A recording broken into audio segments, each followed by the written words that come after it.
You're listening to the Pace Radio Network here at paceradio.net.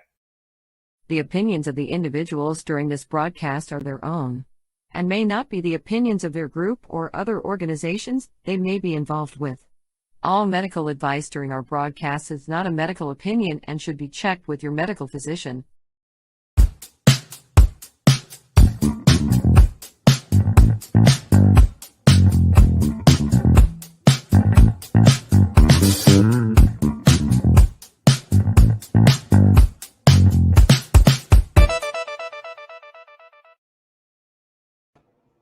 Hello and welcome to the Mushie Moment with myself and my awesome co-host, Reverend Cindy. It's Tuesday, June 20th, 2023. We're live on paceradio.net, CBG TV, Facebook, YouTube, Twitter, LinkedIn, Boxcast, Roku, and Fire Stick. And today we have a guest that's close in my heart, and we'll tell you about it later. How you doing, Cindy? I'm doing really good. How are you doing, Steve? I'm doing pretty good. That's good. I'm lying because you watched me have my emotional meltdown already. Yeah, but your on-air persona is doing good. Yeah, no, I get it. No, actually, you helped me bring it all in. It's funny because, I wasn't expecting an emotional aspect to hit before this, but it was... I think it's funny because you weren't expecting it to come from yourself, but I've been prepared all morning for you to have exactly what you had. Wow. Yeah. We have a pretty important guest to us, especially to Steve on today. And that brought out some unexpected emotion. He thought he had himself all in on-air mode. And the universe had a different plan. The universe did. We have discovered that during our journeys that the universe says, oh yeah, really? Huh. Yeah. Yeah. Hold my mushroom, I'll show you.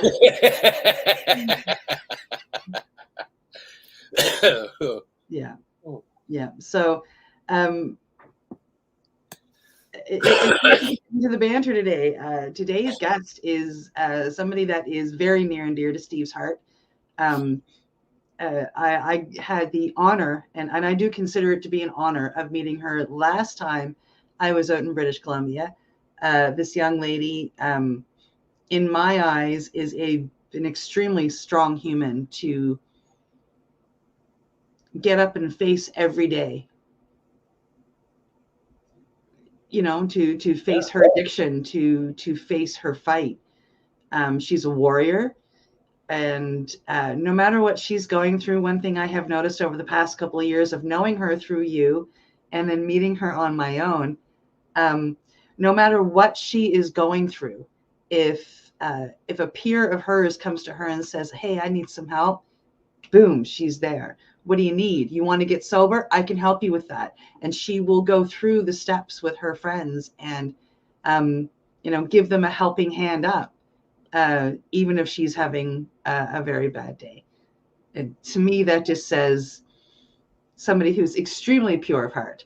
So I was very honored to meet her, and I'm honored to be such good friends with her dad. Would you like to say something before we bring her in? Love you, Bunky Doo. Let's do this. Okay. Everybody, I would like to welcome Kati Mather, Steve's daughter. Hi. Hi, Punky Doo. I love you too. I got emotional. To have your picture. I said that in the ad, so I am sitting here prepared. I don't know about anybody else, but I am sitting here prepared. Kati, the first question I like to ask of everybody, and I know this is going to be a pretty powerful question. I've heard from your dad, who you are and what started it, but everybody watching is curious, like what started you? What brought you to psychedelic medicines? What's the beginning of your story? Well, I guess the beginning would be, when I was young, I was like on the honor roll and like doing really good in school, and like I had lots of friends, and I was like really like sociable and popular, and everyone wanted to be friends with like the twins, right? And my sister was a little bit more reserved, and so I would be the one that would make the friends, right? And then she would kind of open up later on, but I was like the one that would go up to people and be like, "Hi, my name is Katie. Like, nice to meet you," you know? And yeah, like just like within my second year of high school, I started to become friends with the kids that were like, smoking pot and doing mushrooms and stuff. And so I actually, and I get this from my dad, I researched weed for a month before I tried it. And and most people, like, they talk about peer pressure, and they'll be like sitting there, and everyone's drinking and smoking weed, and they're like, "Come on, try it," and they try it. But that wasn't my story. What happened was I asked my friend if she could blaze me up, and she's like, "Have you ever tried it?" And I was like, "No, but I researched it for like the last month, and I know it's okay, and I really want to." And she's like, "Okay." And so after school, we went to the mall and we smoked a most pinner joint of my life, and it was lemon kush, or lemon kush or something like that. And it was a citrus strain, and I didn't feel anything because it was so like small, and there was like 10 of us.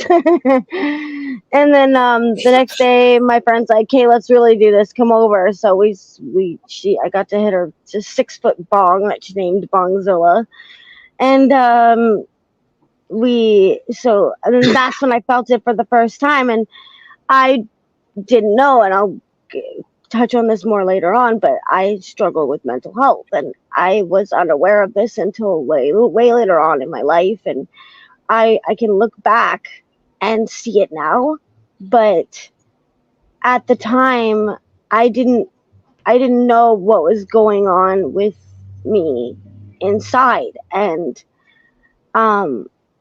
like, why did I want to get blazed up? Why did I want to not be like sober, right? And then it wasn't long before, like, after that I started drinking, and then I didn't really do like hardcore drugs until later on, because when I was 14, my really good friend's older brother spiked my drink with ecstasy, and all my friends were trying ecstasy, and he spiked my drink, and I overdosed, and I almost died, right? And At 14.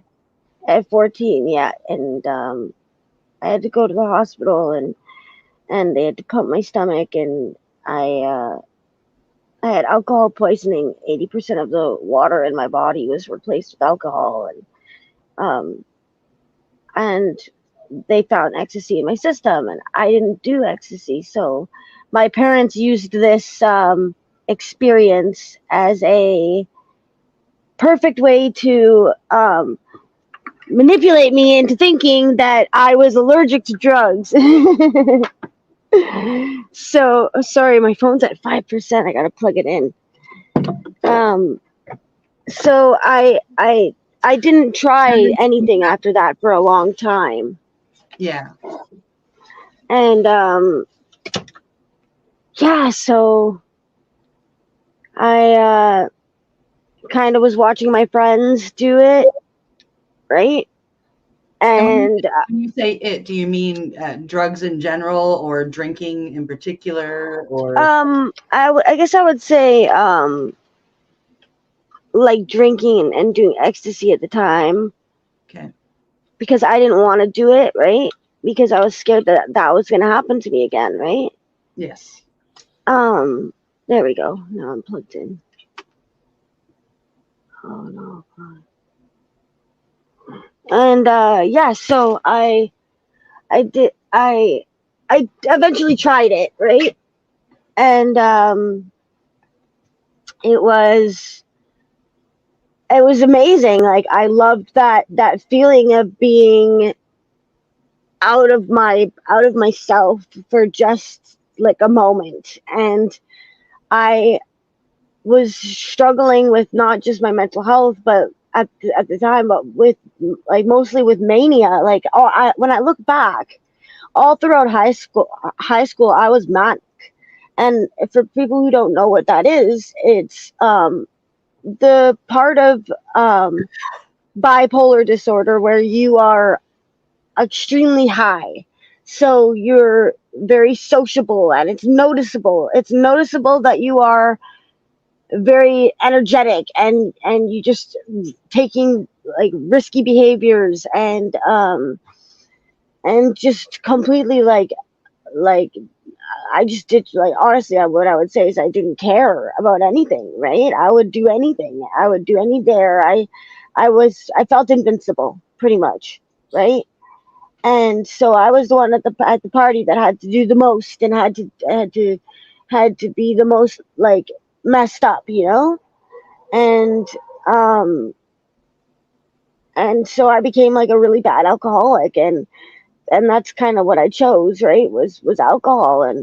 And so that was really scary now when I look back, because with alcohol you are really out of control, and you don't remember things. Like, for me, I didn't. I blacked out every time I drank. So it was scary, because if I wasn't in a long-term relationship at the time where he was taking care of me every time I got drunk, I don't know, a lot of worse things probably could have happened to me, right? But because I was in a relationship with somebody who took care of me every time that I got wasted, he made sure that bad things wouldn't happen, right? So I'm really lucky and grateful for that. But eventually we broke up, and I couldn't handle like the breakup, right? We were together for 6 years on and off, and I wanted to like I crashed from my mania is what happened. And I just went straight into depressive, and I wanted to die, like, you know, I wanted to die. And I went to a party, and somebody offered me oxy, and I didn't know what it was. I didn't care. I just did it, and I loved it. I loved it so much. I instantly loved it. And the next day I called that person and asked them for their dealer's number, and I did it every single day till I went to treatment the first time, and I did it every single day. And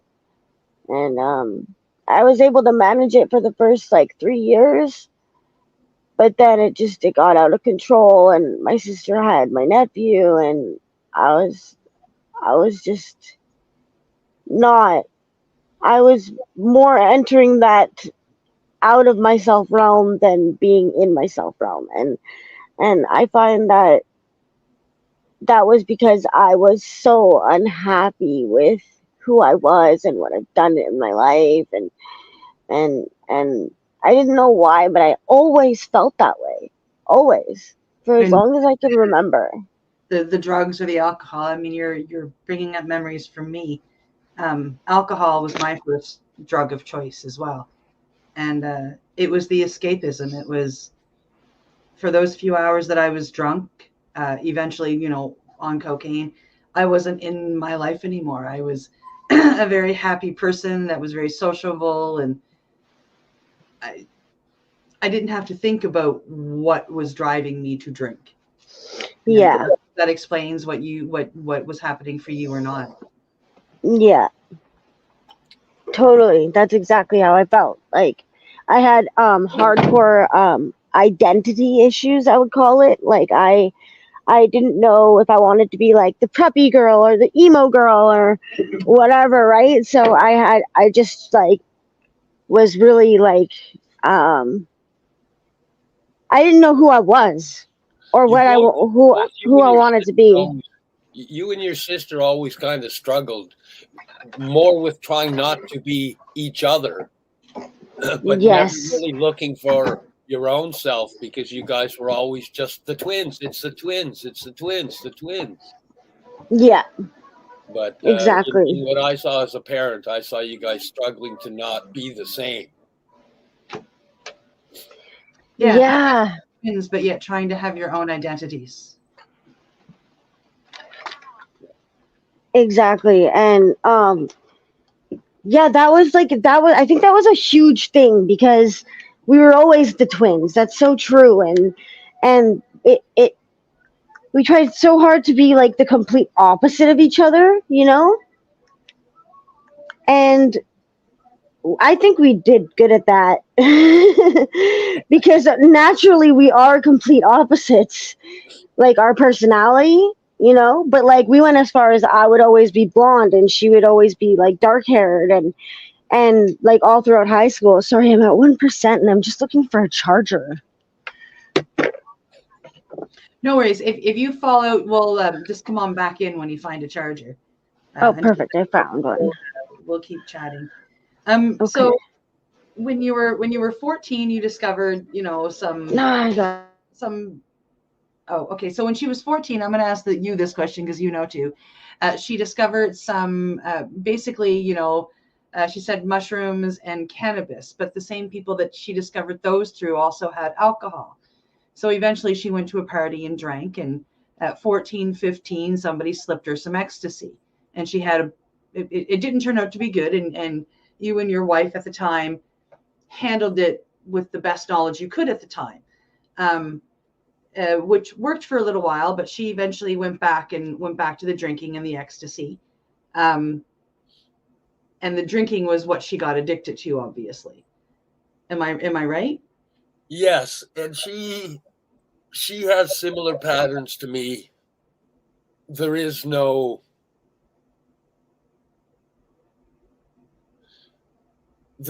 just having one.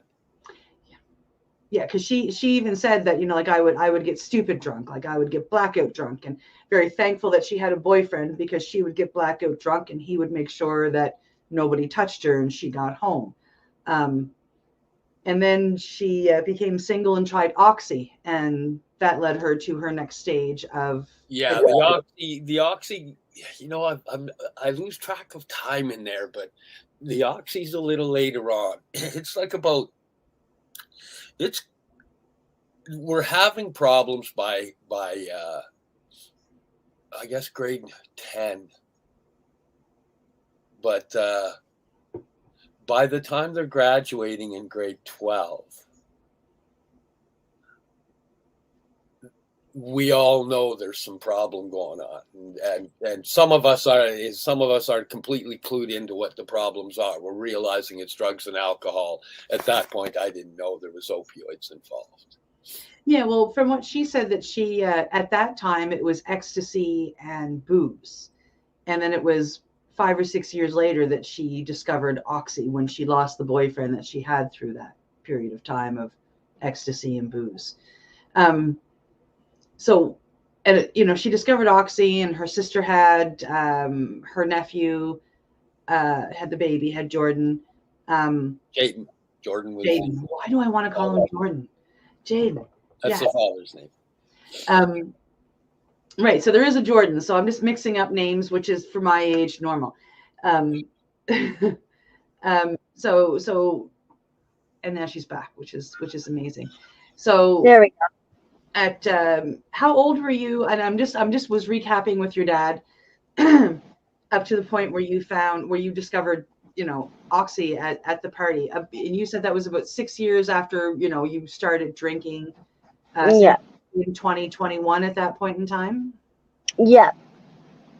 I was actually I was 18 when I started doing oxys because I went to I know that because I went to youth detox for the first time after I'd gotten my wisdom teeth pulled at 19, and I'd already been doing it for a couple of years. So yeah, I was 18 when I started. Yeah, because it's just before you graduate where I take you aside and I go, "What's going on? There's something going on here." Yeah, actually, the first time you did that was, and this is where we kind of start to see the mental health. And I was going to the youth center where you could get birth control, and I decided to get the depot shot just without any research or anything, and it completely I've struggled with birth control my entire life because it affects my bipolar disorder, and the depot shot made me go crazy. Like it literally made me go crazy. Yeah, and I remember that first conversation because what have you changed in your life? You said, "I changed my birth control. I went to the shot." Now that shot is a 30-day. Was it a 30-day? It was, yeah. I think days. 90 days. It was in the last 3 weeks of it being valid or being useful that it triggered your mania and you started to. And we got in a big fight. And you were like, "What is wrong with you?" You actually asked me if I was on crack. You're like, "Are you on crack?" And I was like, "No, I changed my birth control." And then you took me over to the computer and sat me down, and we researched it all night, the depot shot. And I still remember the research. Like, it's pretty much made for the low income. What it says online is it's for the low income Black families in the U.S. that get it, the people who can't afford birth control. And it's really bad for your body. It's really bad for for people who struggle with mental health. And it just reacted with me, right? And so I instantly stopped taking it in that moment. And I've tried every birth control since then, and the only thing that worked for me was the Mirena IUD. And I had that for like 10 years. And then, that's the only thing that worked. So that's where we started to see like the mental health start to play a role. And because the medication would trigger certain things, different medications trigger different things, along with what you were doing. And I was so depressed. With like everything, and like being on and off with my relationship, and like that was really affecting me. And then I'd like move back in with him, and then I'd move out, and then I'd move back in with him, and we would get in fights. And he was actually the first person to tell me, "I think you're bipolar." And that's because his mother struggles with bipolar, right? And I would just be like, "Yeah," like, because I was taught, like, because in your guys' generation, like, mental health wasn't really spoken so much about, right? And so people didn't really know what their mental health issues were, because to see a psychiatrist is for crazy people, right? And that's, pardon me? It was a bad thing at that point in time. Like, it was like, shh, don't talk about it. Don't, like sweep the rug, right? Yeah, I get it.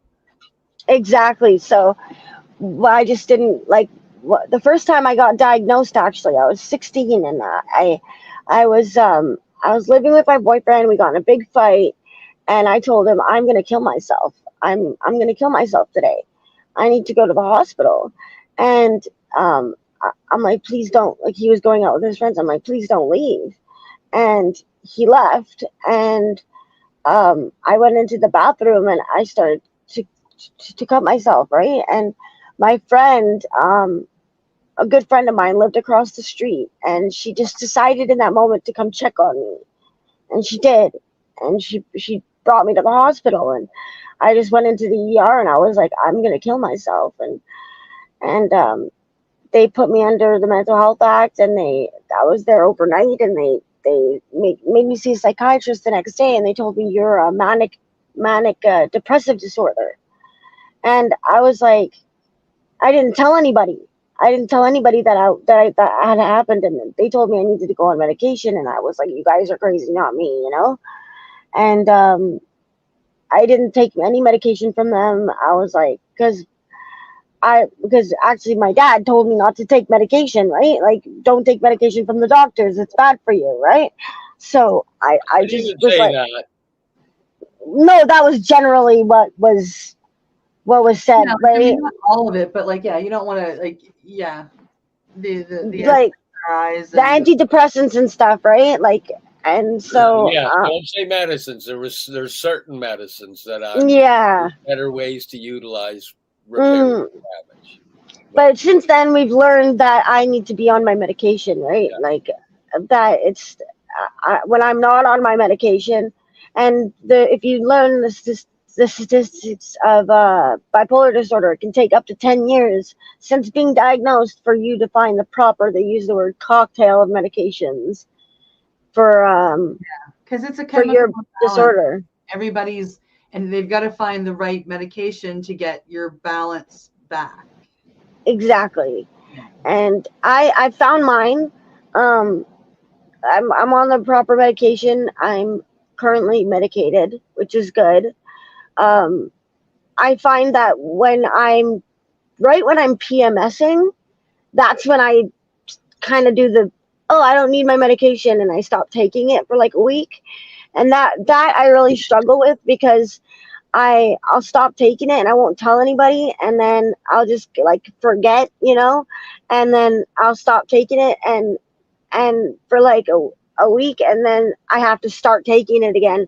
And that's kind of where I go from my bouncing from like my mania and my depressive, because I will stop taking it and then I'll start taking it, and when I start taking it, I have to wait 2 weeks for it to take effect. So it's like I'm always waiting for it to take effect, which that's why I struggle a lot with that, right? And I find that that's kind of why, because like I'm currently in addiction, right?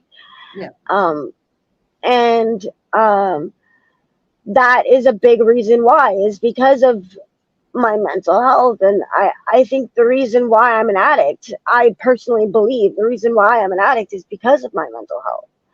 I think I had a really good growing up. I had an amazing childhood.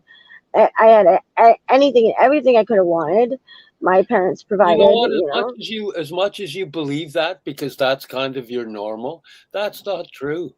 We split up when you were 3 years old. We had some fights. There was my anger issues. Like, you and your sister think that displaying your anger in an outburst is okay because that was normal, but it's not okay, and it's not normal. That was just normal for us, because your dad had his issues too. Yeah. So, when you go, I had a great deal, we did the best we could, but the energy that I cast out many times was abusive. And I see it now in your addiction struggles, because you guys reflect that behavior sometimes. And I don't see you doing it. I see me doing it when I see you do it. Yeah. You pick that up from me, and it's wrong. It's abusive behavior. And, I apologize as much as I can, and I hold it in my heart. And I do the best I can to change. But please don't ever think that it wasn't a great childhood. It was the best we could have. But, part of your addiction is because of the abusive behaviors, the yelling, the screaming, the tap on the head. Yeah. That was all bullshit. It wasn't as bad as I got, so I thought I was doing good. But it wasn't as good as it could have been. Well, when I talk to my friends and I tell people like about my childhood, I do mention that like I would consider that the first me, like as a child, like when you guys were first waking up, and probably till about, I don't know, 5 or 6, that's probably like where the abusive behavior was mostly, and then that's when I guess Uncle Andre kind of started to realize, like, hey, when you smoke a joint, you calm down, right? So then that's when you would start to go into your like PTSD, and then you would start screaming. Then he'd yell from downstairs, "Hey, 420!" And then you'd go downstairs and you'd smoke a joint. And you'd come upstairs, and you'd instantly apologize. That's where I first remember you starting to apologize, you know. But I do remember, like, I stopped that Barbie car. And that's I was just gonna mention that, yeah. I hear a very good story coming on here, but I'm going to break in, and I'm going to say it is just about that time to pay the sponsors, basically. So we are live here on paceradio.net and cbgtv.com, and we are going to be right back chatting with a father and daughter, and seeing some pretty beautiful moments happening just now. There was a lot of love that just got exchanged, and I'm going to go have a little cry during 3 minutes and 23 seconds, and we will be right back to continue this conversation. Thank you so much. You're listening to the Pace Radio Network here at paceradio.net. Limestone City Hydroponics is Kingston, Ontario's hydroponics shop. Take your growing to the next level and create the optimal environment with a tent kit, or maximize your yield with an ebb and flow flood table kit. Either way, Limestone City Hydroponics has more sizes and options to fit your needs. Are you looking for the power of the sun that adapts to your budget? Then look no further, as they have professional grow lighting. They have indoor grow systems that are easy and cost effective, with many options to fit your living space and lifestyle. Cultivate your growing potential. We have everything you need to succeed. And if you can't make it to the store, they offer local delivery to the greater Kingston area. Remember, when you're looking for experts to help you grow, then look no further than the locally owned Limestone City Hydroponics, 105 Sunderland Drive in Kingston, Ontario. Call them at 613-548-0420. In February of 2022, the Victoria Cannabis Buyers Club and Ted Smith were fined $6.5 million. This for helping 8,500 patients with access to medical cannabis. In our interview with Ted, he spoke to us about how people can donate to help in an upcoming court challenge. And here is part of that interview. From what I've seen lately, I believe that you've got something that you're trying to do as far as fundraising to deal with this next court challenge. For now, people can write checks directly to Jack Lloyd Law Corporation, or send e-transfers to savethevcbc@gmail.com. I guess those are the two easiest ways for people to help right now. What do you find at paceradio.net? People advocating cannabis education. Enjoy the buzz of legalization with Campbellford Lifestyle Shop. From lights to plant nutrients, books, consumption accessories, and more, we've got all your basics to grow or consume cannabis. Visit our info center or take a look at our piercing services and body jewelry, now available in-store through Campbellford Lifestyle Shop, 17 Bridge Street West, Campbellford. Cannabis edibles are an effective way to manage pain and other ailments, especially when you deal with your trusted partner, Legacy 420, in Tyendinaga Mohawk territory. You see, we lab test every product on site to ensure proper dosage every time, which is critical when consuming cannabis edibles. All Legacy 420 edibles are made by our classically trained baker and chocolatier, and we also have super tasty vegan options. Our baker has been in the industry for 25 years. She's also a chocolatier. Everything from savory to sweet, your chocolate bars, brownies, butter tarts, you name it, we make it. Talk to our knowledgeable Cannatex about our incredible variety available. Give your trusted partners a call. Legacy 420 out on your road.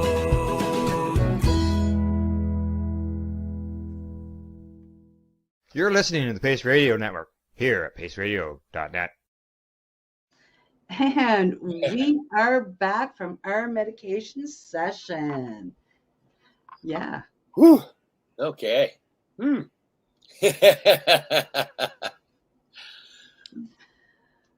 Yes, we are still live here on cbgtv.com, paceradio.net. We have been chatting with Kati Mather, during this show. It's been a pretty heavy, pretty emotional show.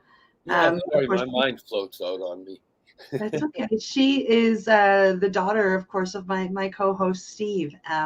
She is here talking openly and freely about her addictions, what led her to them, what she was going through at the time, what she felt, what she thought. So it's been a pretty powerful and heavy interview so far. Like I said at the beginning, I see this young lady, this young woman, as a very strong warrior. She's been fighting with addiction, admittedly, since she was 17, 18 years old, maybe even earlier than that, 16 with alcohol. And she's still standing up, and she's still fighting, and she is still hanging on, and she is still helping her friends take steps to get sober. So she blows my mind with her strength. Your daughter does. Yeah, she blows my mind with her strength too. Yeah. And if you guys missed it just before the break, and I'm going to bring Katie back on here in a second, dad and daughter had a moment of true healing, I think, between the two of them. And I'm all the way here on Nova Scotia, and I felt it and had to go for a cry. So if you were watching the show, I'm pretty sure you got hit in the heart too. That was a pretty powerful moment. Yeah. Yeah. Okay. I'm going to get myself back under control. And we're going to bring Katie back on. Welcome back, Katie. Hi. Very hungry. So we have been talking about your struggles and steps that you've taken throughout your addiction. You ended up being held under the Mental Health Act for a night. There was one night that you said was really, really bad. You brought us up to your early 20s. And then there was something horrific that happened that made everything a lot worse, from what I gather from the stories that you just told me. Yeah, so well, what we were talking about before was something that me and my dad remembered from when I was a child, and it's something that I'll always remember.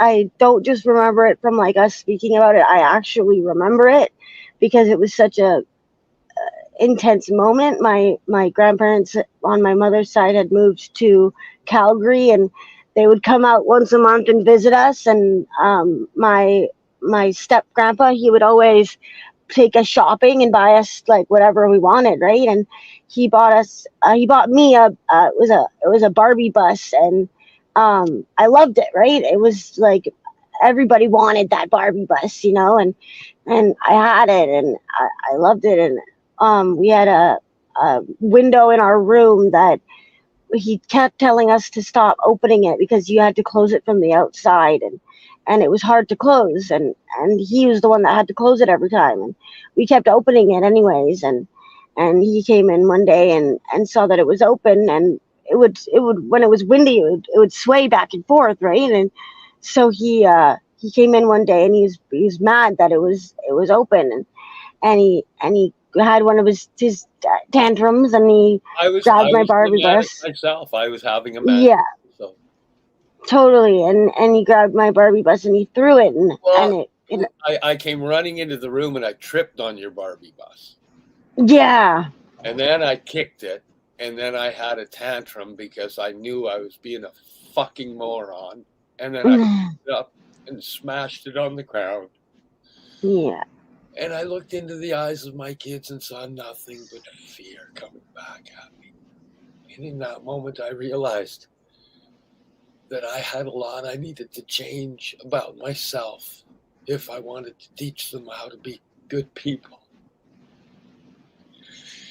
And in that moment, I had a massive temper tantrum, and I screamed and I yelled and I stomped that beautiful little Barbie bus into little pieces in front of my kids. And I looked at them looking at me with the fear that I was going to do the same to them.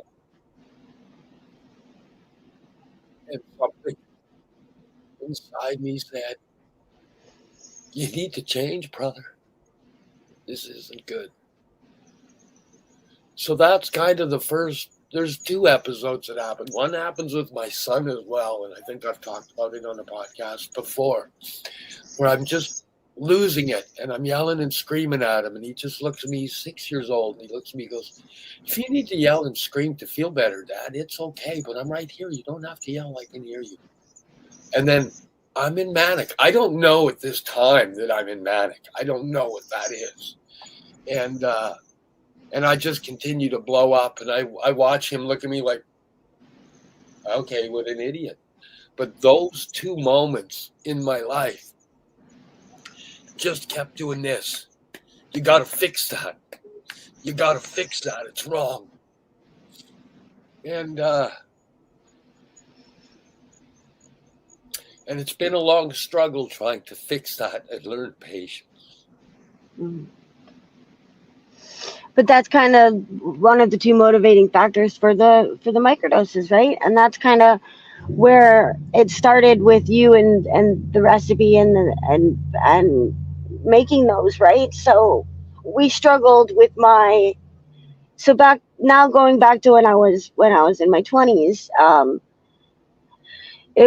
was about 21, and I was living back again with my boyfriend. My sister was living with us. My nephew had been taken away from us because I was previously living with her, and we were both now addicted to oxys, and using around my nephew, and putting him into unsafe situations.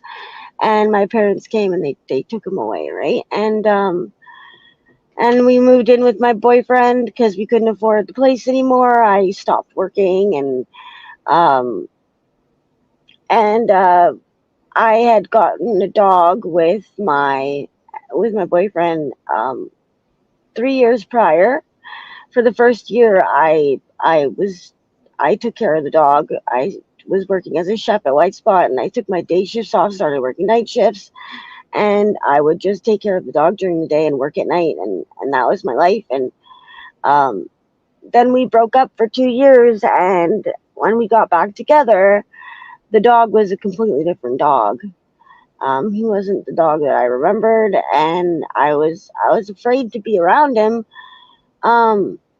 He was biting people at parties, and it was scary. It's a very controversial thing that happened because nobody really ever heard my side, because I was the news. They pretty much what happened was we had a day where we were doing good, we were doing okay, and we were allowed to have our first sleepover with my nephew, and my sister and I decided, okay, we're not going to use, we're going to stay sober for 3 days. That way we're sober when we have him, we're conscious, we're good, and we can show people that we can take care of him, right? And he came over, and whenever he was over, I would have to take the dog and put him in my room and lock him in my room, because he would just bump my nephew and just kind of just challenge him, and try and be like above him in the pack, right? And I was scared. I was scared that he was going to hurt him. So I would lock him in the room, and it would make him more mad. And then I would take care of my nephew, and he slept over. And the next day, it was 3 days we hadn't been using, and we were going through withdrawals, and we were like, okay, we're going to take him to the park. We're going to play with him. We're going to take him back to his dad's, and then we're going to pick up. And that's not what happened at all. Right when we were about to leave the house, I looked over at my dog, and I was like, he needs to go for a walk. He never gets walked. And I decided to take him with us in that moment, and he just wasn't listening when we were walking him. And we got to the park. I tied him to a tree, and we played with my nephew for about 10 minutes. He was barking the whole time. And when I untied him, he just started to attack me, right? And so that was like a huge traumatic thing that happened to me, because I got bit over 100 times. I got 250 stitches to my body. I fought him for about 15 minutes. My sister got 50 stitches. This old man got a citizen's award for trying to help me. He jumped a 6-foot fence to try and help me, and he got stitches in his hand. I had a detached bicep, and I got plastic surgery on both my arms and both my legs, and I pretty much had to like relearn how to walk, and like it was like my dad was carrying me from like the couch to the bathroom, and like I couldn't do anything for myself, right? And that was like, and on top of all of what was going on physically with that, it was my dog that I loved that was now getting put down. And there was a lot of online hate. There was a lot of people who were messaging me saying that they wish that the dog had killed me, that I was abusive to the dog, and that I deserved it. And people who were my friends were telling me to just go kill myself, and like it was a really like my dad. Friends, Pumpkin. I know. I just remember one moment. He picked us up from my boyfriend's house and brought us out to Mission and detoxed us for the first time. And when we were in Mission, I just remember a moment where he was on the computer and he was fighting with the trolls, and he would stay up all night and fight with the trolls. And I just looked at him and I was like, Dad, you're never gonna win. There's so many of them, you know. Yeah. But it's not worth it. But he is winning. He is winning because he walked away from them. Yeah. So we just decided to take that time off of social media, right?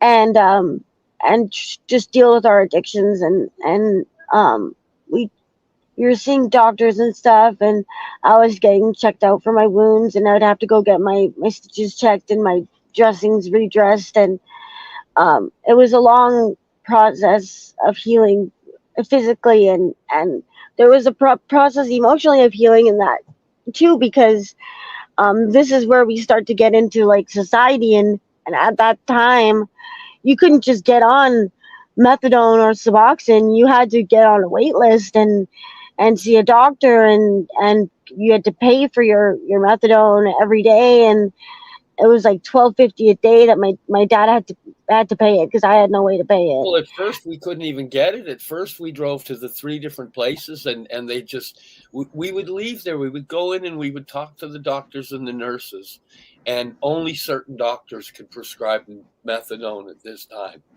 And we'd go in there and we'd talk and we'd get hugs and tears, but nobody could help us.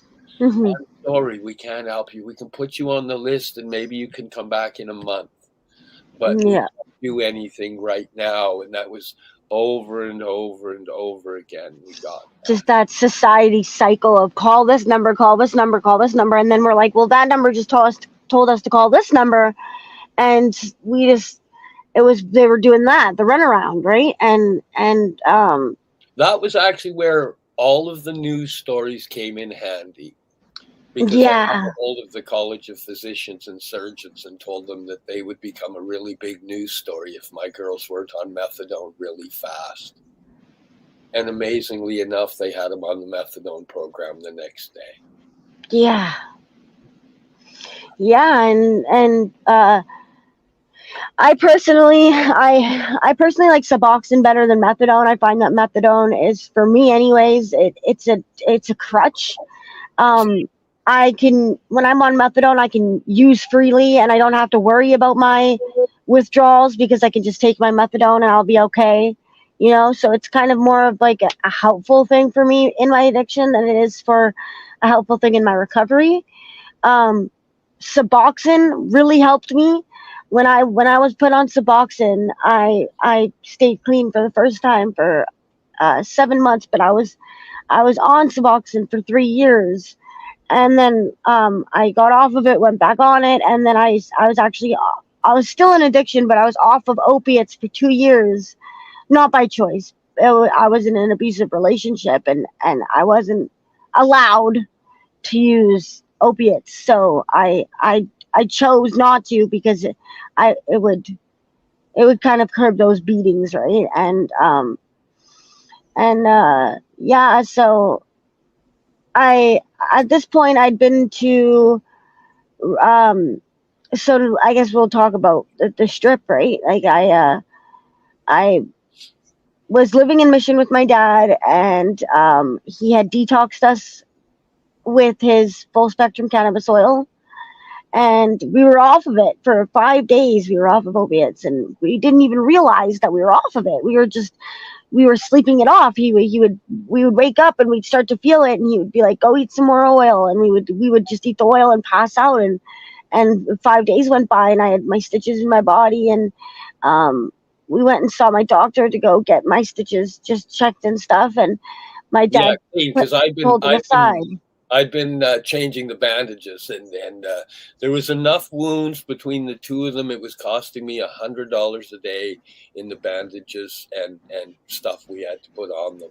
Wow. And after 5 days, I figured we should go get the doctor to check things and look at things. So I took him into the doctor, and we went in, and then we were talking. How did he find out that we were detoxing you? I don't remember. I might have told him that. I think you did. Yeah, you told him. You told him that you were that we're 5 days. You said you just told him we were 5 days off of opiates. Oh yeah, I was asking if there's anything he could help with, because I was giving you the cannabis oil, and if there was anything he might be able to help with along with that. Yeah, and he just freaked out. He found out that I'd been detoxing him. And then he took me aside, took me in a different room, and he got mad at me, and he showed me some stuff. And, their bodies are full of hundreds and hundreds of holes, and every hole has got raw nerve endings. And at least if they're doing the fentanyl, it's going to be blocking the pain from the nerve endings. You can't detox them right now because they'll be in pain. But what was actually happening is the cannabis oil was taking care. They were on high dose. I'll tell you right now, I'd hit them with 0.5 gram each to start with. And then when they'd wake up, I'd have organic food there, and they'd have organic veggies and fruit. Yeah. And then I'd go, "You want to smoke a joint?" Because they'd never say no. So they'd smoke a joint. And I'd say, "Hey, why don't you sit down and watch TV?"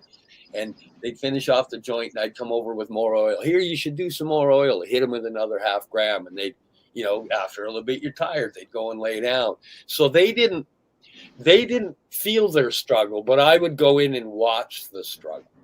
Because detoxing, there was 2 of them in one room, in one bed, and the detoxing was very visible physically. But they weren't really feeling the harshness of it. But yeah. I remember waking up a few times and feeling like restless, and like my legs were, because that's the first symptom for me is I get restless leg syndrome really, really bad. And so we ended up, I'm just going to speed up the process here a little bit. We ended up finally someone, I don't know if it was during the phone calls or who mentioned it, but somebody mentioned we should get into a recovery house. To my dad. And so my dad had set everything up, and my sister was in a relationship at the time, and so she got into a relationship recovery house, and they were just like recovery houses in Surrey, right? And I'd never really been to Surrey. Like I in Richmond growing up, they didn't have the SkyTrain until 2010. I was in grade 10 at the time, so we didn't really leave Richmond ever, because you had to take a bus that was like an hour long to get to Vancouver. So we just always stayed in Richmond. We were really sheltered that way, right? So when I came to Surrey, and everything was so different, and we were now in these recovery houses, and the one that I was in was really Christian based, and we didn't know that it was going to be like that, right? And this girl thought that I was possessed by the devil, and she tried to do it like it was really messed up, and she like locked me in a room for like two hours and was like, "Jesus Christ is our Lord and Savior," and tried to do like an exorcism on me. So I called my mom the next day, and I left, and I found myself sitting at Surrey Central with everything I owned, and I was like, I'm homeless, and I don't know what to do. I just want to use, because I was clean, right? And I was still using marijuana, but other than that, I was clean, right? And I was on methadone, and I was like, I just want to pick up. I just want to sell everything I own in this moment and pick up. And there was 2 boys standing there, and one boy came and sat down and said, "Do you want to smoke?" And I was like, "Yes, please." And then they're like, "What are you doing here with everything you own?" And I was like, "I just want to sell it all and use." And so they brought me down to the Surrey Strip, and it was Tent City at the time. And I went down there, and I didn't leave for almost a year. And that was one of the harshest times of my life and my dad's life, because he was struggling with wanting to save us from our addiction, and we didn't know yet that we had to save ourselves. So he would come down every other day, and he'd look for us, and he'd drive around, and he'd bring us coffee and donuts and just try and get us to come home. And one day he looked at me and he said, "Why don't you just want to come home? Why do you want to be homeless?" And I said, "I don't want to be homeless, but I can't stop. I can't stop using, and I know if I come home, I have to stop using, and I don't want to do that to you again." And that's kind of like, and I had previously had a conversation with my mom, who she's like, "Why can't you just stop?" And I was like, "I don't know. I just can't." And I thought it was just the physical aspect for the longest time. I could just go detox and get it out of my system and I'd be okay. But I learned that there was a lot of stuff inside that I was dealing with that was causing me to pick up over and over again. And since then, I've been through a lot more traumatic events. There's been sexual assaults. There's been physical assaults. There's been lots of trauma. Shootings. Somebody tried to kill you at the beginning of the year.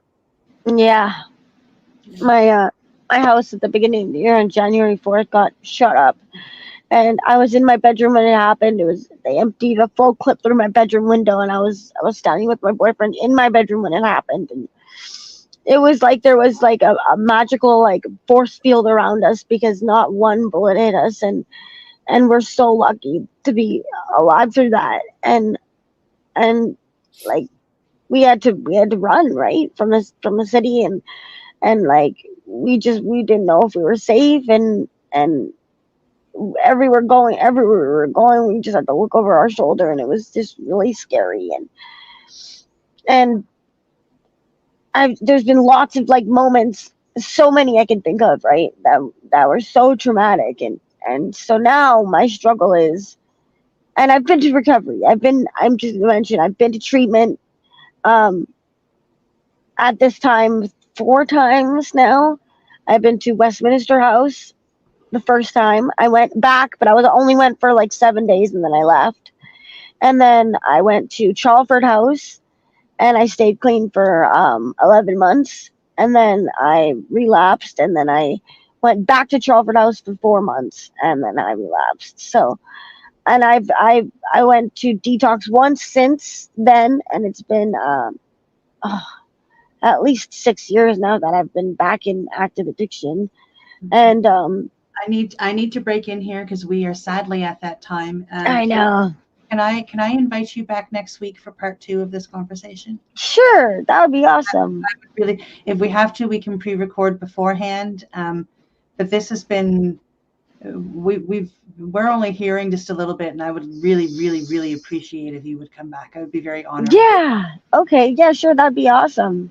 Yeah, Steve, do you want to say our closing lines? There's a couple of things that we need to let people know. One of them is stuff. Yeah, I agree. Okay, well, it's that time again. Thank you for joining us here on the Mushie Moment with my co-host Cindy, myself, and our incredibly awesome guest, Kati Mather. Thank you. We're proud to be coming to you live from paceradio.net, cbgtv.com, Facebook, Twitter, YouTube, LinkedIn, Boxcast, Roku, and Firestick. We'll see you next week with Kati. With Kati. Yeah. And awesome. And much love to everybody. Much love. You're listening to the Pace Radio Network here at paceradio.net. The opinions of the individuals during this broadcast are their own, and may not be the opinions of their group or other organizations they may be involved with.